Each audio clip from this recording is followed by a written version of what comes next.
Asian কাপকে সামনে রেখে প্রস্তুতি ম্যাচ খেলতে কাল থাইল্যান্ড যাচ্ছে বাংলাদেশ জাতীয় নারী ফুটবল দল। প্রস্তুতি ম্যাচে নিজেদের সব ভুল শুধরে এশিয়া কাপের মূল পর্বের জন্য প্রস্তুত হতে চান তারা। সংবাদ সম্মেলনে নারী উইং এর চেয়ারম্যান মাহফুজ আক্তার কিরণ জানান, মিশন অস্ট্রেলিয়ার পথে আরও বেশ কিছু প্রস্তুতি ম্যাচ খেলবে লাল সবুজরা।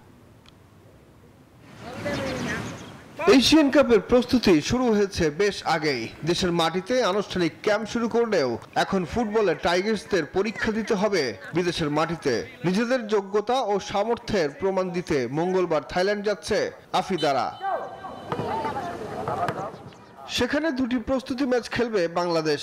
ম্যাচ দুটি অনুষ্ঠিত হবে 25 ও 28 অক্টোবর। থাইল্যান্ড সফর সামনে রেখে বাফুফেতে সংবাদ সম্মেলনে অধিনায়ক আফিদা খন্দকার জানান, থাইল্যান্ডের বিপক্ষে ম্যাচে নিজেদের ভুলগুলো শুধরাতে চান তারা।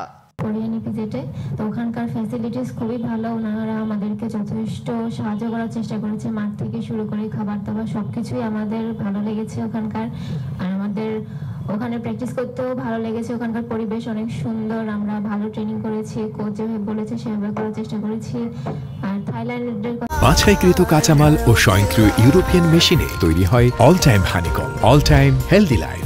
তো ম্যাডাম বললোই, তো ম্যাডামের কথা শুনে বলি যে আমরা ওদের সাথে ভালো একটা ম্যাচ খেলবো, ফাইট করব। আর বাফুফের নারী উইং এর চেয়ারম্যান মাহফুজা আক্তার কিরণ জানান, সামনে আরো প্রস্তুতি ম্যাচ খেলবেন তারা। থাইল্যান্ড ফাইনাল হয়েছে, ফাইনাল খেলতে যাচ্ছে। একইভাবে নেক্সট মান্থের শেষে আমরা ট্রাইনেশন খেলবো ঢাকাতে, মালয়েশিয়াতে। ওদের জন্য একটা ট্রেনিং এর ব্যবস্থা করছি, প্লাস প্র্যাকটিস ম্যাচ। এখন ডিপেন্ড করবে পিটার সেটাকে যদি লাইক করে, কারণ কোচের প্রায়োরিটি আগে, কোচ তো টেকনিক্যাল জিনিসগুলো ভালো জানবে। কোচ পিটার বাটলার শোনালেন 2026 সালে অস্ট্রেলিয়ায় অনুষ্ঠিত হতে যাওয়া এশিয়ান কাপে দারুণ কিছু করার স্বপ্ন দেখছেন তারা। 9 girls from Bhutan. It's a big step up. And now we're back on the international stage, and they've got to be ready to show what they can do. I mean, I think from a tactical perspective and also from a technical, you'll get tested and you may get found out. এই match সামনে রেখে দলের সাথে যোগ দিয়েছেন ঋতুপর্ণা চাকমা সহ বাকি ফুটবলাররা। সুখন সরকার, নিউজ 24, ঢাকা।